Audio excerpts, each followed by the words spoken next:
Au sommaire de cette édition d'information, la clôture des premières assises sociales au Gabon avec plusieurs décisions énoncées par le président de la République, chef de l'État, Ali Bongo Ondimba, entre autres une enveloppe globale de 250 milliards de francs CFA pour financer la politique sociale, la prise en charge à 100% des malades atteints de cancer et des personnes vivant dans une grande précarité. On parlera également de la canonisation de deux papes, Jean XXIII et Jean-Paul II, à la place Saint-Pierre de Rome.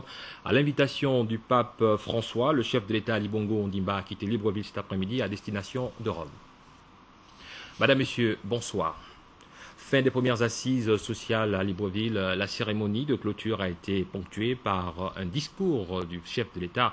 Ali Bongo Ondimba a annoncé une batterie de mesures fortes pour réduire les inégalités sociales au Gabon. Compte rendu, bienvenue Minko, Hervé Mangumba, Igor Ovunza, Cédric Aleka.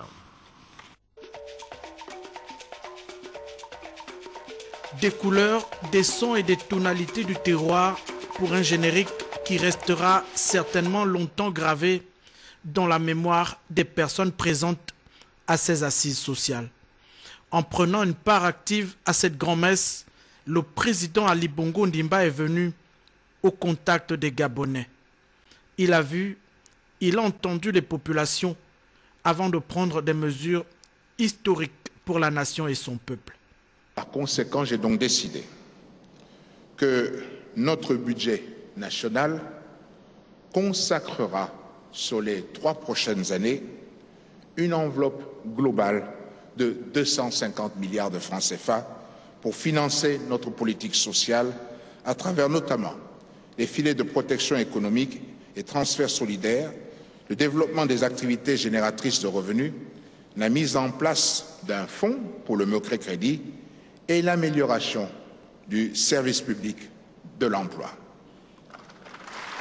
Et voici donc le pacte social qui se met en place. Avec lui, la ferme volonté de réduire les inégalités et de changer les mentalités dans le pays. D'abord, la prise en charge à 100% des malades atteints de cancer. La prise en charge à 100% des familles vivant dans une grande précarité, et ce après enquête sociale. Uniformisation du remboursement de tous les médicaments génériques à hauteur d'au moins 80%. La prise en charge totale des frais médicaux aux urgences médicales les premières 24 heures lorsque le diagnostic vital est engagé pour tous les Gabonais.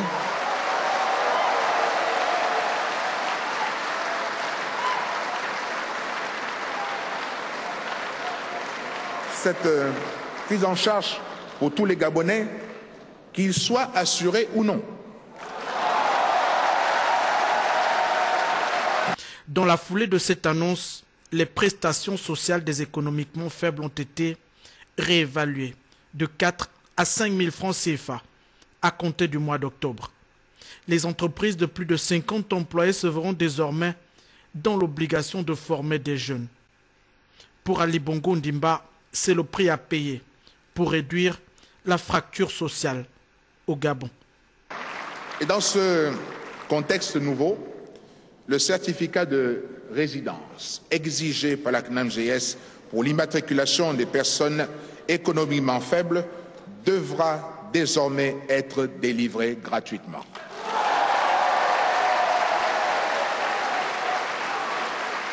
Place à la phase pratique. La tâche est immense, mais certainement pas impossible pour l'équipe du professeur Daniel Onaondo. La pauvreté n'est pas une fatalité, a rappelé le Premier ministre dans son discours. Aujourd'hui plus que jamais, elle ne le sera pas au Gabon. Voilà donc justement au terme de la restitution des recommandations des participants aux assises sociales du Gabon, le Premier ministre chef du gouvernement Daniel Onaondo a pris acte des conclusions de ces assises. Compte rendu Kriflin Don Obian, Christian Maïna. La pauvreté n'est pas une fatalité. Elle ne le sera pas au Gabon. C'est d'un ton ferme et déterminé que le Premier ministre, du haut de la tribune de la clôture des premières assises sociales du Gabon, Le professeur Daniel Onando exprime l'engagement du gouvernement dont il a la charge à réduire les inégalités sociales non pas par des discours fleuves, mais par des actes concrets. Mesdames et Messieurs les ministres, l'expression des attentes des forces vives de la nation devrait nous interpeller, tant elles sont justifiées et concrètes. Il s'agit maintenant pour nous de nous les approprier et de leur offrir notamment un appui financier et un accompagnement qui, par leur conditionnalité, permettront de promouvoir le développement humain. La mise en place d'un fonds pour promouvoir le microcrédit, l'amélioration du service public de l'emploi pour servir d'interface idéale entre le demandeur d'emploi et l'économie réelle, garantissant ainsi la compétitivité des entreprises, mais également la protection des intérêts de toutes les parties prenantes. Un système de santé moderne basé sur la performance.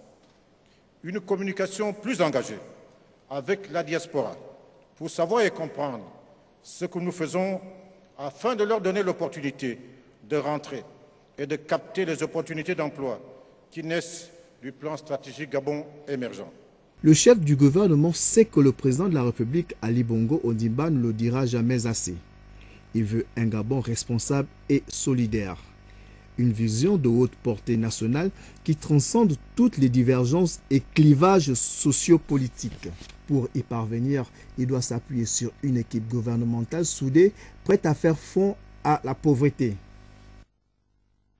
Voilà, donc comme vous le savez, les premières assises sociales du Gabon ont débouché sur des recommandations fortes. Certains participants ont réagi à la sortie de ces assises. Compte rendu Cabrel Lemami, Arnaud Mengue. C'est plus de 1000 personnes qui ont fait le déplacement du stade d'Agonje pour assister à la clôture des premières assises du Gabon.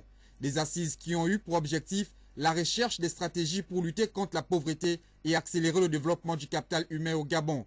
Des jeunes et des femmes ont pris un engagement ferme pour accompagner les pouvoirs publics à travers leur participation aux travaux en atelier qui ont abouti à des recommandations, lesquelles recommandations ont été soumises à l'appréciation du chef de l'État. Tout au long de cet atelier, on a noté un grand besoin dans la formation des femmes, principalement dans l'entrepreneuriat. Plusieurs panélistes et participants ont donc proposé la création d'un fonds de soutien à l'entrepreneuriat féminin en raison de la difficulté des femmes à avoir accès au microcrédit. Dans le cadre de l'éducation, quelques petites idées. La formation, par exemple, il demande à l'État de définir les besoins donc, en termes d'orientation. Donc il faut que l'État recense et définisse les besoins professionnels au niveau national et mettre en place des formations correspondantes. Au sortir de ces assises, les participants nous livrent leurs sentiments. Tout ce qu'on demande, que nos grands-là essaient de mettre ça en pratique. C'est tout. Ouais, c'est de bonnes décisions que nous sollicitons, que nous avons appréciées avec le chef de l'État, mais nous sommes un peu sceptiques. Donc nous attendons tous par rapport aux dates qu'il a prises, juin, d'accord, pour voir la prise en charge effective de ces mesures-là. On notera comme enseignement quelques grandes décisions prises par le chef de l'État en accordant la gratuité aux soins médicaux à 100% à tous les Gabonais pendant les premières 24 heures et la mise en place d'un fonds d'aide sociale de 250 milliards de nos francs. Cette fois-ci, les participants, le gouvernement et le chef de l'État lui-même se sont engagés fermement à respecter les décisions prises au cours de ces assises. Nous voulons être véritablement impliqués dans la stratégie d'investissement humain comme maillon pour travailler auprès des populations et nous croyons que nous devrions bénéficier de cette manne de 250 milliards, aussi bien avec les autres ONG, pour que nous puissions être vraiment ces relais de terrain, aussi bien dans les domaines de santé, dans les domaines d'entrepreneuriat, dans les domaines de formation. Disposant à présent des analyses, le gouvernement est appelé à mettre en œuvre des stratégies pour la lutte contre la pauvreté et le développement du capital humain au Gabon. Voilà, donc justement par rapport à ces assises sociales, la presse de la primature constate pour la mise en œuvre des politiques publiques une cohérence et une communion au niveau des instances supérieures de gestion de l'État. En page magazine, à la fin de cette édition d'information, nous retrouverons Alex Leoubi Lenjinji et Alain Serge Eyene. va quitter Libreville à destination de Rome en Italie où il prendra part à la cérémonie de canonisation des papes Jean-Paul II et Jean XXIII à l'aéroport international Léon-Bas de Libreville pour son départ. Bienvenue Minko, Hervé Mangumba, Cédric Aleka. Les premières assises sociales s'achèvent à Libreville. Une rencontre historique pour la politique du pays. Avec elle, certainement, l'espoir d'un renouveau est permis pour la lutte contre la pauvreté et la précarité au Gabon. Acteur majeur de ces mutations sociales, le chef de l'État aujourd'hui même reprend son bâton de pèlerin au service de la nation. Sa destination, Rome, la capitale d'Italie et le Vatican, plus précisément pour la cérémonie de canonisation des papes Jean-Paul II et Jean XXIII. À son départ au salon d'honneur de l'aéroport international Léon-Bas, le numéro 1 du pays passe les dernières consignes aux membres du gouvernement et à ses proches collaborateurs. Pour tous ici, le devoir de solidarité nationale est à l'esprit. La cérémonie du Vatican devrait réunir près de 4 millions de fidèles et des leaders venus du monde entier. Le Gabon, à son plus haut niveau de décision, est représenté par le chef de l'État, musulman, croyant et pratiquant, mais partisan de l'œcuménisme et de la liberté de culte. Avec les honneurs dus à son rang, le président de la République a été salué à son départ par le Premier ministre Naoundo. Voilà donc justement la canonisation des papes Jean-Paul II et Jean XXIII, un événement qui verra la participation des catholiques du monde ainsi que plusieurs autres personnalités à Rome, Delphine Yari, Barthel Boisse. C'est un événement important pour les chrétiens catholiques qui se préparent ici à Rome. Une importance qui s'explique déjà à travers le nombre de personnes attendues. Ce sont en effet près de 4 millions d'invités qui vont prendre part à la canonisation des papes Jean XXIII et Jean-Paul II. Une vingtaine de pays seront représentés au plus haut niveau et pour le compte de l'Afrique centrale, l'on annonce déjà l'arrivée de Paul Biya du Cameroun et Ali Bongo Ondimba du Gabon. Aux côtés de ses homologues qui viendront des 4 coins du globe, le chef de l'État, qui œuvre pour un dialogue interreligieux, va assister à un rite suivi par l'Église catholique romaine et les églises orthodoxes, lequel rite consiste à mettre un fervent croyant au nombre des saints, suivant les règles et avec les cérémonies prescrites par l'Église. Sur les lieux, à la place Saint-Pierre, certaines délégations sont présentes et leur va-et-vient présage de la solennité de la cérémonie qui s'annonce déjà riche en couleurs. Autre sujet, le Salon international de l'agriculture de Meknès au Maroc vient d'ouvrir ses assises. L'édition 2014, la 9e du genre, est placée sous le thème l'agriculture familiale. Plusieurs petits opérateurs du secteur, à l'instar de la coopérative de Caillé dans l'Haut-Ogooué, prennent part à ce salon à travers des stands d'exposition. La délégation gabonaise est conduite par le secrétaire général adjoint du ministère de l'Agriculture. Nous y reviendrons en images avec nos envoyés spéciaux Rodrigue Tessamouanga et Félix Moudibangoui. Retour au Gabon, 7e édition des journées médicales Georges Rawiri à l'hôpital Albert Schweitzer de Lambaréné. Les journées ont duré une quinzaine de jours, étaient placées et axées sur les maladies des yeux. Compte rendu, Guy Roger Lendira. Une semaine bénie pour les malades des yeux venus d'un peu partout du Gabon et même parfois des pays limitrophes afin de recevoir des soins adéquats pour leur pathologie de l'œil. Cette année encore, ils étaient des centaines de femmes, hommes et enfants à prendre d'assaut l'hôpital Albert Schweitzer de Lambaréné. Des praticiens venus de Libreville et de France, divisés en 2 équipes, ont répondu présent pour cet élan de cœur qui soulage des populations parfois fortement démunies pour s'offrir des soins ophtalmologiques. Ils ont reçu les populations des consultations spécialisées, des opérations chirurgicales, des cataractes et des glaucomes pour malades connus, une distribution de médicaments et de paires de lunettes. La satisfaction est totale chez plusieurs patients. J'ai trouvé que c'était quand même très bien puisqu'il n'y a pas eu de bousculade. Les docteurs m'ont bien reçu et je suis revenu prendre ma paire de lunettes dans de très meilleures conditions. Comme par le passé, la demande a été encore plus forte. tant les patients souhaitaient voir leur cas pris en compte et trouver des solutions pérennes au regard des souffrances dont ils font face. Les médecins se sont surpassés avec parfois plus d'une trentaine d'interventions chirurgicales par jour et une distribution de médicaments et de paires de lunettes médicales qui a connu cette année encore une forte demande. Il y a une demande énorme de la part de la population locale, élargie à la région.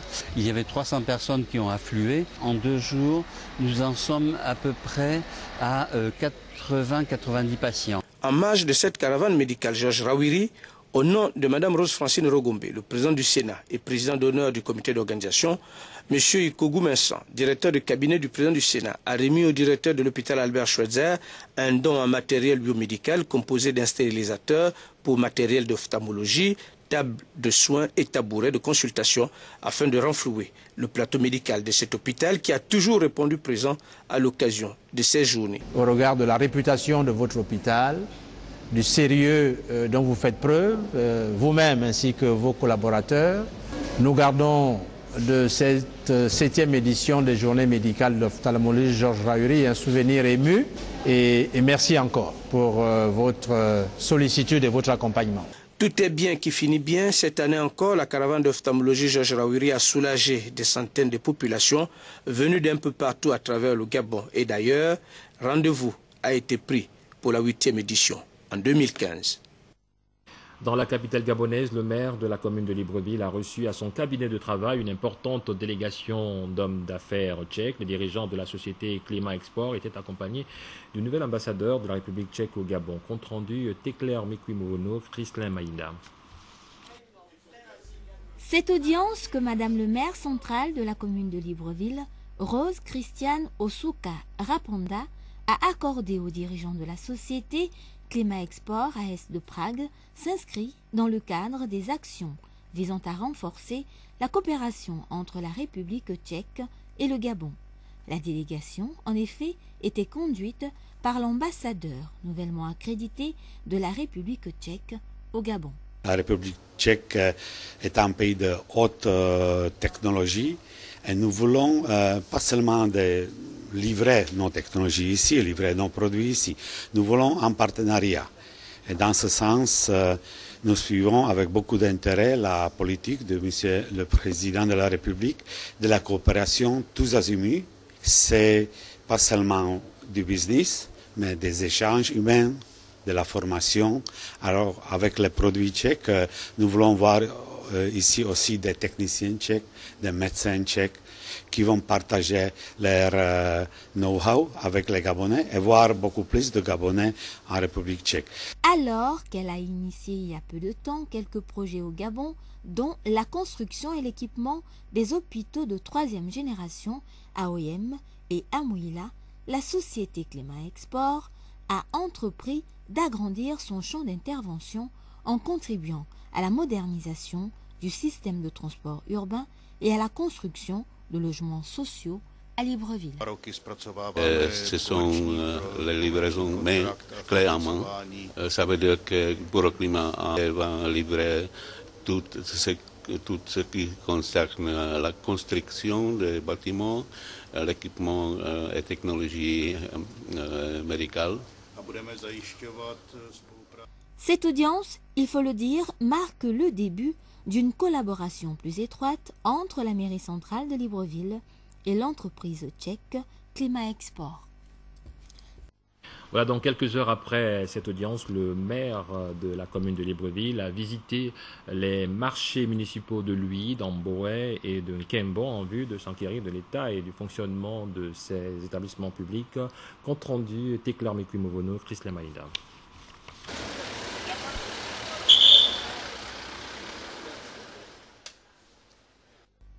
C'est une importante délégation de la mairie centrale de Libreville qui s'est rendue dans les marchés de Louis et d'Amboé dans le 1er arrondissement de la commune de Libreville, délégation conduite par le maire central Rose Christiane Osuka Raponda, laquelle a longuement échangé avec les commerçantes exerçant dans ces marchés.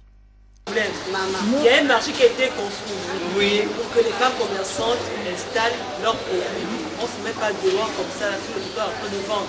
Or, vous avez le marché qui est couvert. Là, je veux comprendre qui est sous dalle ici et qui monte, qui n'a pas d'installation ici au niveau du marché de dalle.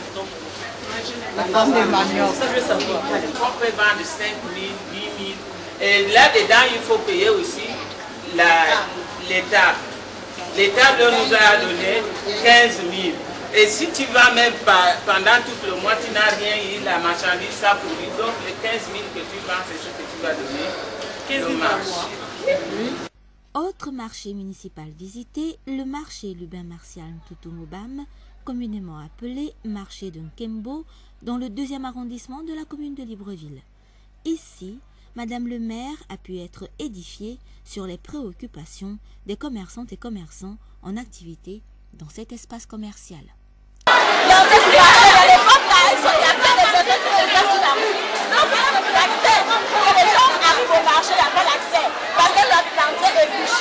L'équipe que vous nous avez envoyée, cette équipe est dynamique, mais il leur manque des choses. Il faut un renfort. S'il n'y a pas de chambre de fond, il va falloir qu'on essaie de vendre. Dans ce parcours, un constat majeur, la non-occupation de la quasi-totalité des box construits à l'intérieur des 10 marchés par les commerçants, lesquels semblent opter pour la vente de leurs marchandises en bordure de route en dépit de l'insécurité qui y prévaut. Alain Mombo, le président de l'autorité de régulation des télécommunications, vient d'attribuer à Gabon Télécom sa licence 3G et 4G. L'opérateur a annoncé l'application de la 4G d'ici la fin de l'année. Moussa Ndengi, Jean-Pierre Moussani. L'opérateur de télécommunications Gabon Télécom, filiale du groupe Maroc Télécom, a obtenu la licence d'exploitation du réseau 3G et 4G. L'acte a été matérialisé par la remise du document par le président de l'ARCEP, Alain Mombo. L'entrée de l'opérateur historique dans cette nouvelle ère de télécom et qui envisage de la lancer avant la fin de l'année est une réussite pour le groupe. Gabon Télécom compte équilibrer la concurrence à la matière. Grâce à cette nouvelle technologie, ses abonnés pourront faire de nouvelles expériences comme la VoLP et découvrir des services de meilleure qualité comme l'Internet haut débit. La licence qui vous est attribuée officiellement ce jour est valable pour une période de 10 ans. Elle porte sur l'établissement et l'exploitation d'un réseau de téléphonie mobile de 3e et 4e génération.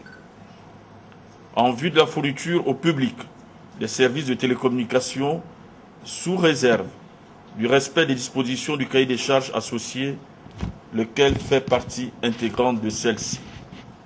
Les nouvelles licences et l'opérateur vont renforcer son leadership dans le marché télécom national. Grâce aux investissements stratégiques réalisés depuis sa privatisation en 2007, le nombre de ses abonnés est passé de 240 000 à 1 million en 2013. Gabon Télécom, en tant qu'opérateur global, opérateur historique, aujourd'hui affiche une volonté irréversible d'accompagner l'État gabonais dans l'ancrage d'éthique dans le pays.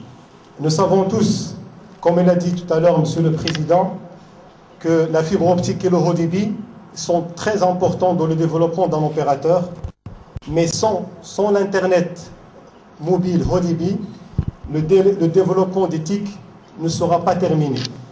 C'est pour cela que la 3G 4G aujourd'hui est une technologie nécessaire pour le développement d'un opérateur. La 4G est le réseau mobile de 4e génération. On utilise le terme 4G en comparaison à la 3G qui permet déjà un débit confortable sur les appareils mobiles qui en sont équipés. Le réseau utilise la technologie LTE, Long Term Evolution, et offre un accès au très haut débit qui peut aller jusqu'à 1000 mégabits par seconde. Le débit est comparable à celui proposé par la fibre optique chez soi.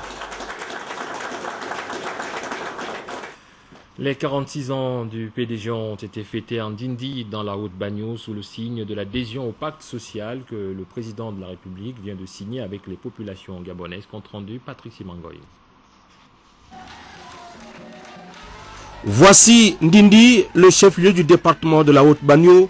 Ici, contre vents et marées, la tradition est toujours respectée chaque année à l'occasion de la commémoration du 12 mars, date anniversaire du Parti démocratique gabonais première force politique nationale, dont la Haute-Banio est comptée parmi ses bastions incontestés.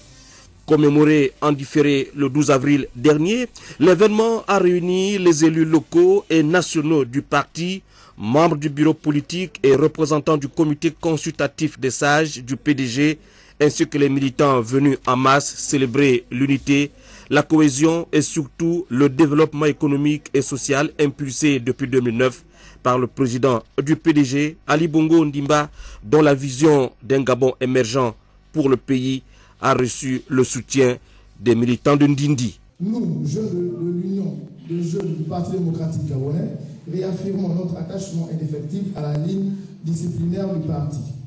Soutenons sans faille l'action politique du distingué camarade président, pour qui le plein emploi des jeunes reste une préoccupation centrale. Affirmons notre engagement à nous approprier et à vulgariser l'élevé des 3 piliers de l'avenir en confiance. Ce que je demande, camarades, comme je vous vois tous dans la joie, c'est l'entente entre nous, PDGistes. Le chemin parcouru par le PDG au pouvoir en 46 ans d'existence est éloquent, même si beaucoup de choses restent encore à faire. Le Parti démocratique gabonais a toujours triomphé dans la Haute-Banio. C'est devenu une tradition pour nous. Nous sommes un bastion de notre parti. Nous avons une fois de plus démontré à l'opinion nationale que nous sommes derrière le distingué camarade Ali Bongo Ondimba. Nous ne changerons pas. Nous lutterons parce que nous avons confiance en vous. Nous sommes pédagistes. Moi j'ai confiance. Quand vous me voyez ici, parce que j'ai confiance que je parle au milieu de ma famille. Ma famille, c'est le PDG. Et le PDG aujourd'hui, c'est Ali Bongo Ondimba. Notre message, c'est de vous dire d'être unis. Il faut que nous soyons unis les uns et les autres. Nous pensons à la paix. Nous pensons à l'unité. Pour que l'unité soit nationale, il faut qu'il y ait d'abord l'unité du village, l'unité de la province, l'unité du département. La Haute-Banio doit rester unie. L'adhésion à l'action du président du parti, chef de l'État, est de mise ici en Ndindi. Tous, derrière le membre du comité consultatif des sages, Antoine Depado Mboubou Miyakou, se sont engagés à garder allumée la flamme du PDG dans la Haute-Banio. Et c'est parce que demain se prépare maintenant que les militants de Ndindi ont été sensibilisés sur les échéances à venir, d'où cet appel à la mobilisation permanente de tous. La fête s'est achevée dans une ambiance de confiance partagée et le rendez-vous a été pris pour le 12 mars 2015. À Libreville, la plage du lycée national Léomba vient de servir de cadre au lancement d'une nouvelle offre faite par une maison de téléphonie mobile. Les détails dans ce reportage de Biro Mikala Ibetokosa. L'innovation à n'en point douter est la marque de fabrique de la téléphonie mobile Move qui lui colle à la peau. En témoigne cette offre faite aux jeunes dont les tenants et les aboutissants sont déclinés par le responsable sur cette plage mythique du lycée Léomba au cours d'un show musical. En fait, nous avons créé un réseau de partenaires qui exercent dans divers secteurs d'activité, notamment la restauration, la papeterie, les fournitures scolaires, les bureautiques et services électroniques, les piscines, les fast-foods, etc. et même les écoles supérieures. Et nous avons un réseau de partenaires comme ça que nous avons créé dans tout le Gabon pour les jeunes. Alors nos clients non seulement y bénéficient lorsqu'ils sont Epic Nation, non seulement ils bénéficient de ces avantages tarifaires, mais également ils bénéficient des remises, donc des réductions lorsqu'ils effectuent des achats chez nos partenaires. La première des conditions, c'est déjà d'être d'abord un client Move. Même si vous êtes un client Move, si vous ne devenez pas Epic Nation en migrant, donc en envoyant le mot Epic, EPIQ, au numéro court 5555, si vous n'envoyez pas le mot Epic par SMS au 5555, vous ne pourriez jamais être un client Epic Nation. Une prestation qui a attiré du monde, particulièrement les jeunes fans de la plage et de la musique. Dans le domaine de la mode à Libreville, l'événement phare de cette fin de semaine a été marqué par la présentation officielle du premier catalogue de mode gabonais des créations Angèle et Pouta. Compte rendu, Armel Baoulé. Le premier catalogue de la mode illustré des créations Angèle et Pouta, il a été présenté à l'ensemble des invités parmi lesquels figuraient plusieurs dames, des passionnés de la mode. C'est vrai, aujourd'hui on reçoit beaucoup de catalogues de l'Afrique de l'Ouest. C'est pas une mauvaise chose. Mais là, je leur prouve qu'au Gabon également, on peut faire des très belles choses et qu'on peut créer. Si aujourd'hui, mes collègues sont freinés pour ne pas faire comme moi, et ce qu'ils feront peut-être plus tard, c'est parce que c'est excessivement cher. À tout artisan du mal à survivre parce qu'on n'a pas des aides, on n'est pas subventionné. Donc imaginez un peu quand un imprimeur vous demande 17 millions pour un artisan, imaginez, c'est pas facile. Moi, vous ne pouvez pas savoir pourquoi je dis merci au Seigneur, parce que ça n'a pas été facile pour moi. J'ai passé des nuits blanches à réfléchir comment j'allais le réaliser. Et pourtant, je sais que c'est important pour la promotion de mon travail. Avec ce catalogue de la mode des créations Angèle et Pouta, la styliste gabonaise Angèle et Pouta, épouse Makaya, insuffle une énergie positive et plus de créativité avec ses beaux vêtements qui ont séduit les quelques visiteurs épatés par l'originalité de ce catalogue de mode, une fierté nationale. Ce sont des initiatives à encourager. Moi, je rendrai compte fidèlement à Madame le ministre de la Culture, parce que ce sont des actions comme ça que l'État, à travers le ministère de la Culture, doit encourager. Et puis, c'est une première. Et c'est la vente de l'image aussi du Gabon à l'extérieur. C'est le rayonnement d'un pan de notre création. Parce que l'artiste, ce n'est pas seulement celui qui fait du cinéma ou qui fait de la musique. L'artiste, c'est celui qui crée. Elle va créer de bons modèles et elle va permettre de faire visualiser à l'extérieur, enfin dans le monde entier. Donc on parlera du Gabon aussi à l'extérieur à travers son nom, à travers sa création. Le clou de cet événement de la mode, c'est ce défilé des créations Angèle et Pouta. Il faut noter que jusqu'au 25 avril, les créations Angèle et Pouta et son catalogue seront exposés et vendus sur le parking du géant casino Mbolo. Donc on parle à présent du coup d'envoi de la Coupe de l'émergence, un tournoi de football qui s'est déroulé dans le département de la Lepé, compte rendu Jean-Raoul Badinga, Eric Mokoko. Au cours de ce week-end pascal, correspondant à la boucle de la 4e édition de la Coupe de l'émergence, organisée à Oussa, Mbomao, les festivités se sont déroulées en 2 étapes. Le cross féminin de l'émergence, organisé à l'endroit de toutes les couches d'âge féminines, cross qui a eu un engouement particulier avec les femmes qui se sont données à cœur joie.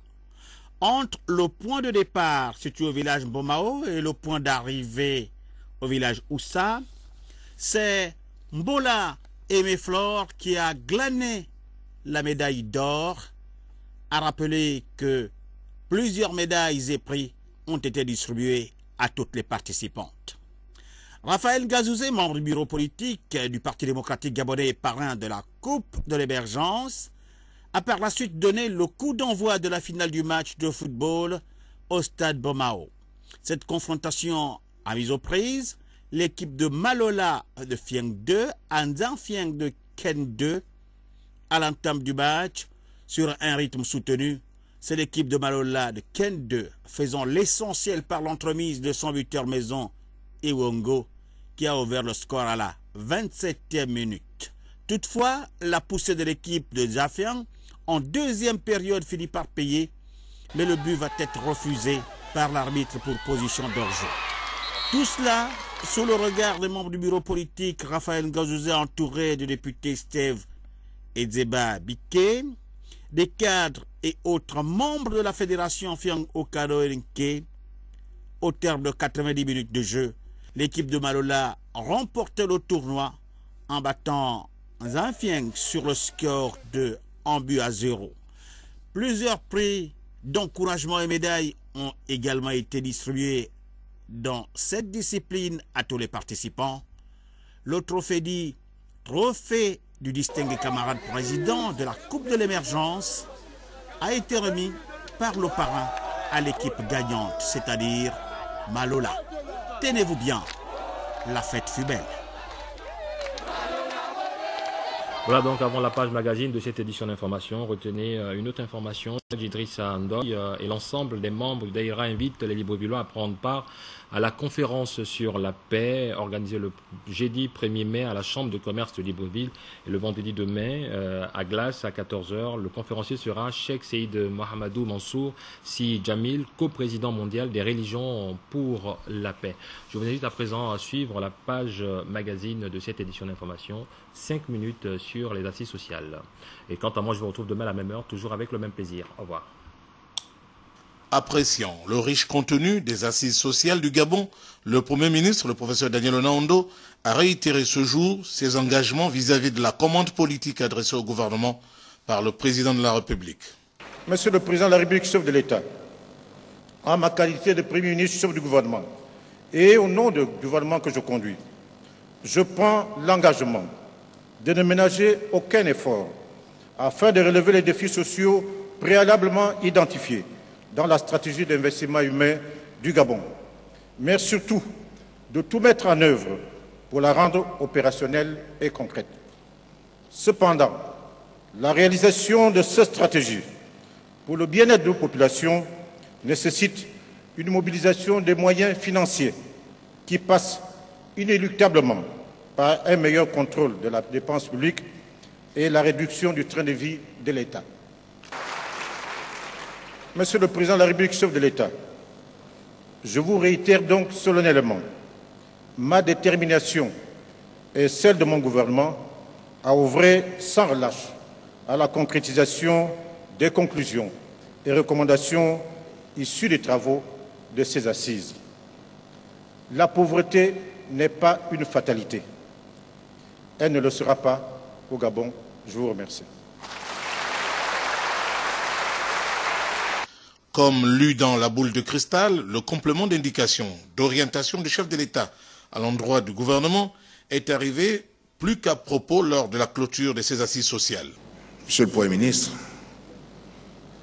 vous disposez à présent, en complément des éléments d'analyse et de diagnostic préalables aux présentes assises, d'autres informations et expériences pour réformer notre système social et mettre en œuvre la nouvelle stratégie d'investissement humain du Gabon et concrétiser ainsi le pacte social sur lequel nous nous sommes engagés, celui d'un Gabon responsable et solidaire.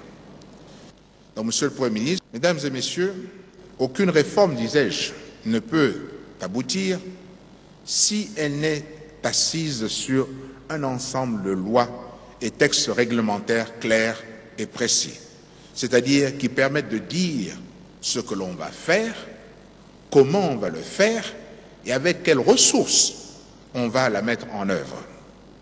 Par conséquent, j'ai donc décidé que notre budget national consacrera sur les 3 prochaines années une enveloppe globale de 250 milliards de francs CFA pour financer notre politique sociale à travers notamment les filets de protection économique et transferts solidaires, le développement des activités génératrices de revenus, la mise en place d'un fonds pour le microcrédit et l'amélioration du service public de l'emploi. On le voit, ces orientations intègrent et alimentent bien le chronomètre d'action cohérente de l'exécutif pour le combat contre la pauvreté. 24 janvier 2014, nomination du tout nouveau Premier ministre Daniel Onaondo. 28 janvier, constitution de la nouvelle équipe gouvernementale. La machine politique nationale est résolument en marche et le président de la République tient à donner au chef du gouvernement des fermes orientations pour la bonne tenue du gouvernail en vue de s'assurer de la destination choisie. Trêve d'énigmes à Ali Bongo Ondimba lance le 29 janvier, au sortir du tout premier conseil de ministres de l'ère Onaondo, le pacte social avec, nous citons, l'impérieux devoir de gagner la guerre contre la pauvreté, le délitement social, la précarité. Le 10 mars dernier, soit 45 jours après sa prise de fonction, conformément aux dispositions constitutionnelles, le Premier ministre présentera un discours de politique générale à forte tonalité sociale, s'arrimant bien sûr au pacte décrété par Ali Bongo Ondimba. L'agenda est dense et intense, la gestion du portefeuille du plan d'action prioritaire se mêlant aux activités quotidiennes. Le résultat de ces assises sociales du Gabon fait de recommandations pertinentes dans le cadre de la gestion de la donne sociale, ajoute à la vision du chef de l'État des actions concrètes complétant le chapelet de réalisations en cours de l'équipe gouvernementale à une semaine des 100 jours du gouvernement Onaondo.